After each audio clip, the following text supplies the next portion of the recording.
Hey guys, it's Amanda and welcome back to another video that no one asked for. So today I am going to be sharing 10 documentary recommendations with you guys. I honestly love the medium of documentaries because you can learn so much about a subject in a concise and visually engaging way. I also feel like documentaries are really important because they can be like vehicles of empathy. I also have really been enjoying watching documentaries as of late because I feel oddly productive when I'm watching documentaries. So I'm like, who cares if I'm avoiding my homework because I'm learning something, right? At least that's what I tell myself. Anyway, speaking of learning though, I would like to thank Skillshare for sponsoring this video. So if you don't know, Skillshare is an online learning community where thousands of creatives come together to develop their skills. Skillshare offers membership with meaning. There's so much to explore. They offer classes that are designed for real life and circumstances that come with it. So no matter what stage you are in life, Skillshare can be super helpful for you. They have classes related to photography, graphic design, illustration, creative writing, productivity, you name it. I'm personally really excited to take another class taught by Thomas Frank. Skillshare is curated specifically for learning, so there are no ads to interrupt your experience, and with an annual membership, you pay only a little under $10 every month. The first 1,000 people to click the link in my description will get a free trial of the Skillshare Premium membership. So definitely check that out after you watch the video. Alright, so the first documentary recommendation I have for you guys is called Crip Camp. Crip Camp, A Disability Revolution is a 2020 documentary written, directed, and co-produced by Nicole Newman and James Libret. Barack Obama and Michelle Obama also happen to be executive producers on it. So basically, Crip Camp starts in 1971 at a camp in upstate New York called Camp Jened.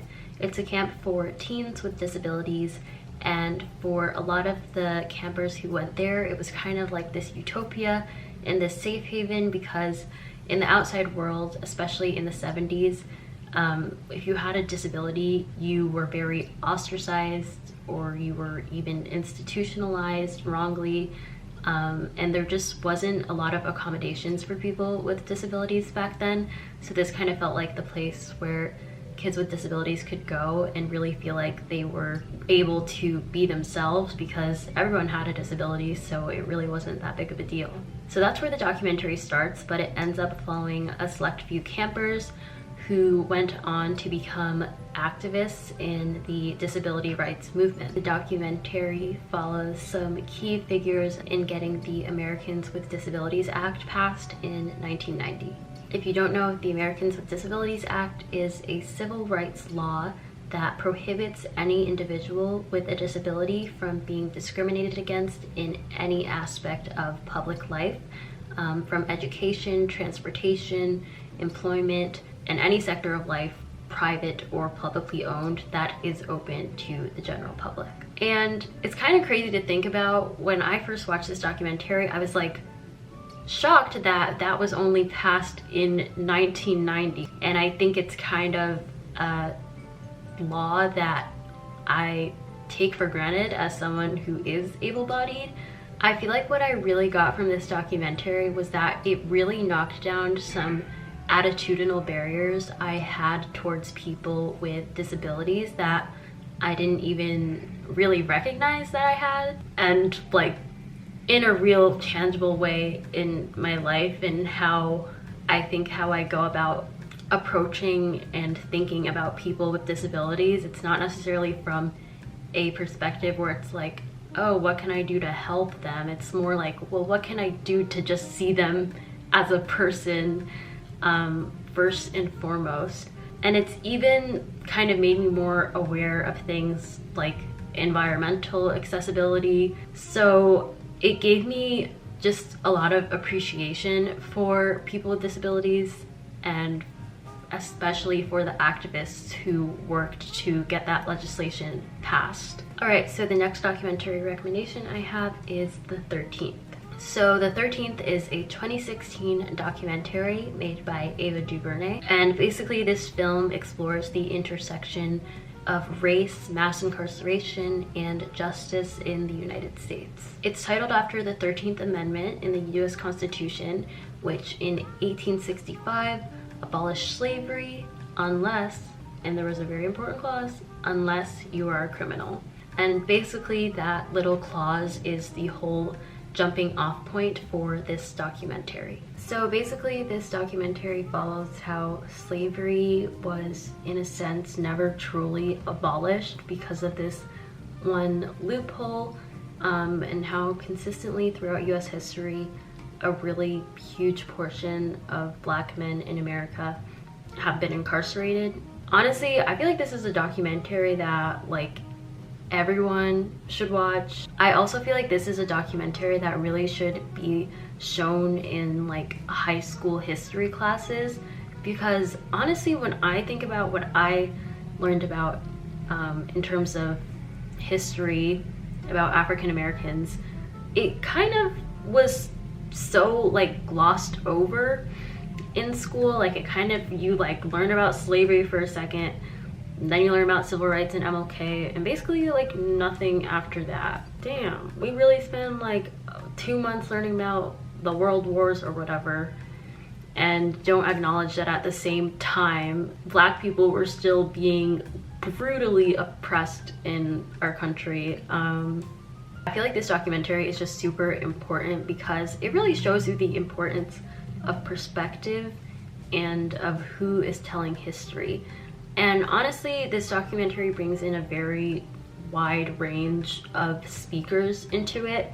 Of course, it is mostly crafted from Ava DuVernay's perspective, but she interviews people who have been formerly incarcerated. She interviews people of color. She interviews scholars on this subject.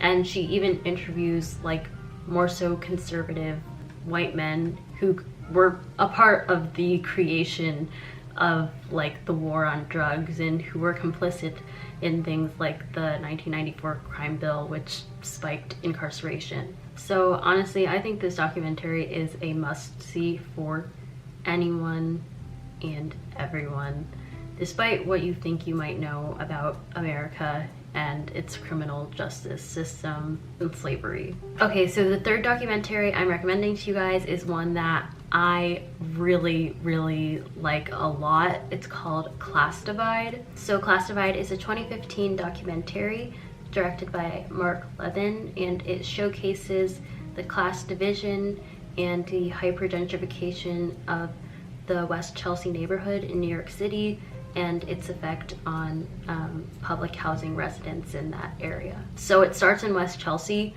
where a literal avenue, like a walk across the street, separates a private school that costs like $50,000 a year to attend, and literally on the other side of the street is a public housing project where the average family makes like $20,000 a year. So as you can see, it's a huge disparity that's in insanely close proximity. So basically the film kind of follows the gentrification of West Chelsea, which really started when the High Line was built in 2009. The High Line is a public park in Chelsea that was basically created from an old railroad track that was actually going to be demolished, but then some people are like, wait, no, don't demolish the railroad track. We can build a great park there. And once they built the park, it was really amazing. The High Line is great. It caused a lot of people to want to move there.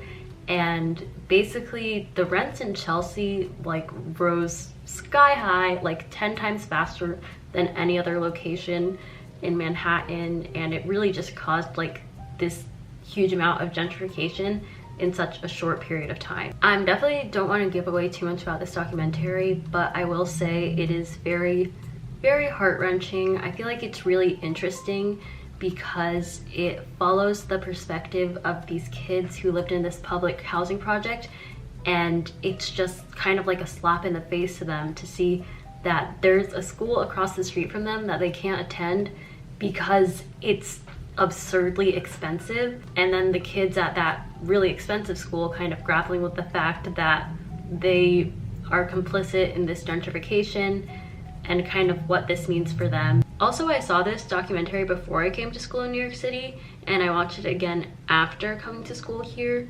And I don't know, it's really weird to have it from like the two perspectives, because after I'm like, oh, like I have been to Chelsea a lot, like I've kind of appreciated those benefits that came with the High Line and the gentrification of the area in certain ways. So it's very sobering to see like who that is really affecting. All right, the fourth documentary recommendation I have for you guys is Minding the Gap. So Minding the Gap is a 2018 documentary directed by Bing Liu. So in Minding the Gap, the director Bing follows his two friends, Zach and Kier, who are kind of just becoming adults in this suburban town that is kind of on an economic downturn. And they're kids who are a little bit aimless, like they don't really have like a clear I'm going to do this, but they're kind of just like figuring out life as they go. I feel like this documentary, like you start watching, you're like, oh, this is some lighthearted documentary about like skater boys, whatever. But it really, as it goes farther into the movie, they really unpack a lot of like trauma that each of these boys have dealt with. There's like a lot of parallels with the hardships that they go through. I honestly felt like it was really refreshing just because it was so real and raw, and I think the director did get to have that kind of access because he was friends with the subjects, and also he was a subject himself. It definitely wasn't comfortable at a lot of parts because there was a lot of domestic violence involved. I still feel like it told like a really interesting story that goes a lot deeper than just skateboarding. It's really about like friendship and family, and yeah, I really enjoyed it. The fifth documentary recommendation I have for you guys is Free Solo. Free Solo is a 2018 documentary, and it profiles rock climber Alex Honnold on his quest to perform a free solo climb of El Capitan in June of 2017. This is a documentary I feel like is a crowd pleaser. Like honestly, I feel like anyone will enjoy this because it really very much does feel like kind of a traditional narrative film. You know, we have our protagonist, we have our clear antagonist, which is the mountain, and basically over the course of about 90 minutes or so, he fights that antagonist. He fights that wall of granite. Free soloing, if you don't know, I didn't know before I watched this, it's rock climbing, like climbing on rocks without like any harnesses, without, like, you literally just climb up a rock with your body. And I was like, wow, that's insane, because basically if you fall, you fall. There's nothing to catch you. Like, it's pretty crazy. When I first watched this documentary, I was like honestly on the edge of my seat. Like, honestly, do not Google this documentary. Like, don't Google anything about it before you watch it, so you can kind of like have the anticipation of it all, because that's like was one of my favorite parts of the viewing experience, just being like, oh my god, is he gonna make it? Like, what's gonna happen? You just don't know until the end. The main guy, Alex, is just like this really interesting character who lives in a van and lives to climb rocks, and that's just like what he does in life. Like, that's just his thing, and it's great. And honestly, I wish I had as clear of a purpose as he does. Free Solo performed really well in the box office, and it even won an Academy Award for Best Documentary, so it's pretty damn good. So the sixth documentary recommendation I have is called The Swamp. The Swamp was released quite recently in August of 2020. It's a documentary about the fundraising and political culture on Capitol Hill and in Washington, D.C. It basically chronicles the activities of 3 Republican congressmen, Matt Gaetz, Thomas Massie, and Ken Buck, who are outsiders to the dominant party patronage system. The story takes place in late 2018 and in 2019 to the lead up of the impeachment of Donald Trump. So yeah, The Swamp follows these 3 conservative Republican congressmen because they have kind of declared themselves to be anti-swamp, as in they won't take corporate money in corporate donations so that they'll truly respond to their constituents. I still feel like the congressmen featured are still somewhat hypocritical because they all support Trump, and Trump has literally done nothing to drain the swamp, and they mostly still vote by their party because if they don't, they will be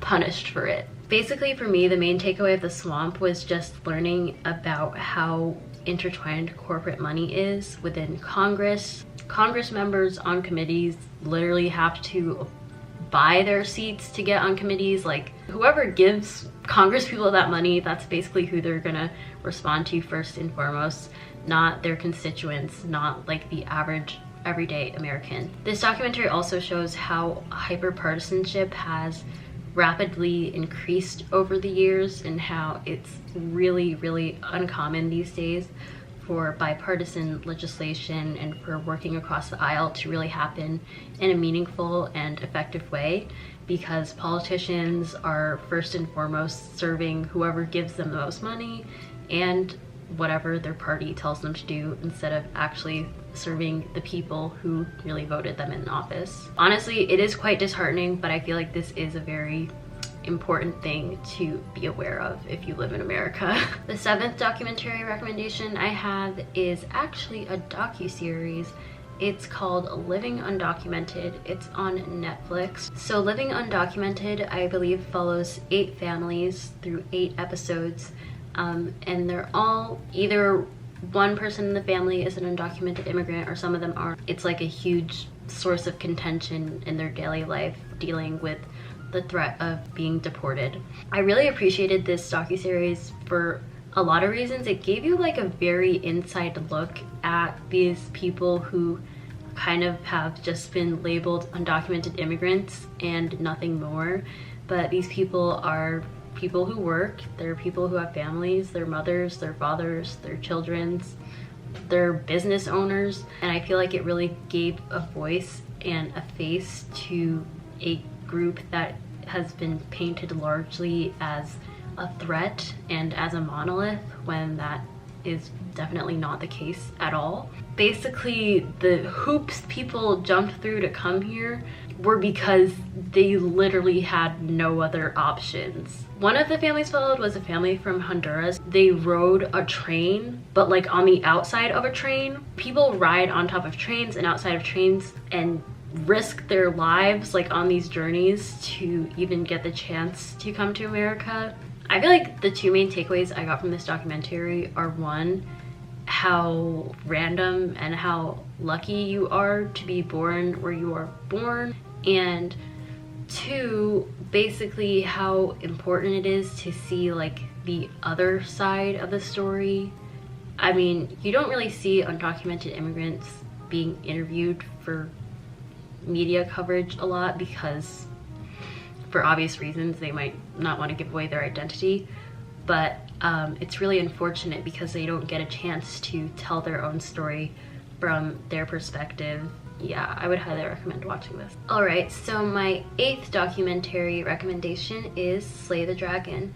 Slay the Dragon is a documentary that was released in 2020, and it's basically all about the history and about the effects of modern day gerrymandering. Honestly, until watching this documentary, I barely knew anything about gerrymandering. I knew it was like bad. They probably mentioned it in A Push one time. I was like, oh, that's like bad shapes, something about that.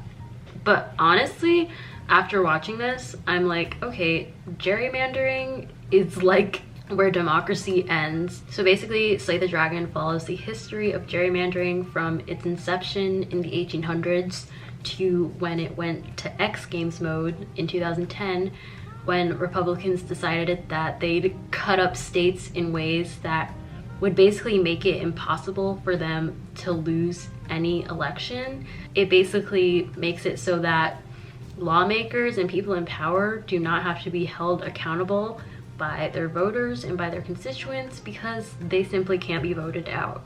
Doesn't it sound like a plot from like an evil genius or something? Like, that's literally what it is. This documentary interviews the guy who created this whole agenda for the Republicans of gerrymandering certain states so that they would win all the state legislators. It's crazy. Thankfully, there is hope. This documentary is not all cynical because it follows Katie Fahey, who is a grassroots activist. She started a campaign that basically made partisan gerrymandering illegal in the state of Michigan. Honestly, this documentary is super informative and really exciting to watch, and I feel like it made me really fired up, honestly, after watching it. So I would highly recommend. The 9th documentary recommendation I have is Knock the House Down. Knock the House Down is a 2019 documentary directed by Rachel Lears. It revolves around the primary campaigns of Alexandria Ocasio-Cortez, Amy Vilela, Cori Bush, and Paula Jean Swearengin, who are 4 progressive Democrats endorsed by brand new Congress, and they all ran for Congress in the 2018 midterm elections. So basically these 4 women have like no type of political history. They were kind of just like average private citizens who ended up being kind of disillusioned with how Congress was being run. And they kind of just thought, hey, if no one else is gonna change this, then maybe I should. And that's exactly what they did by running for Congress.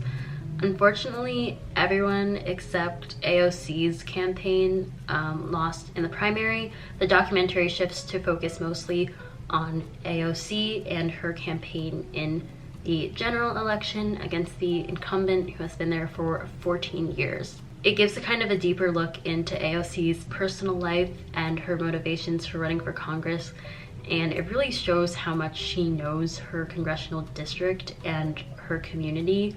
She just seems like a really good person and a politician that actually has like really good intentions and genuinely just wants to be in Congress to make it better for her constituents. I feel like it's also a really inspiring movie too, because AOC is someone who comes from like really humble beginnings. She was like one of the first people in her family to go to college, and she was literally working as a bartender before running for Congress. But it's like definitely a really feel-good like underdog story that I would totally recommend watching. So the last documentary recommendation I have is actually another docu-series, and it's called Defying Gravity, the untold story of women's gymnastics. So basically this series is actually on YouTube. It's literally only available on YouTube. I did gymnastics growing up, and I just love gymnastics. Like, I just think it's like the best sport ever, and I feel like it's so underrated, and like people only generally care about it like every 4 years at the Olympics. But basically this docuseries does like a deep dive into the whole sport of gymnastics, like from its inception to modern day, through all the scandals and the highlights, and it really like shows you every single event and like the history of it all. It's just like such a comprehensive look at gymnastics, and if you're a gymnastics fan, maybe you've already watched it, but if you haven't, I'm sure you'll absolutely love it. I feel like gymnastics is just such a visually interesting sport to look at, because there's just like endless possibilities to what you can do and what to expect. So I just absolutely love this series.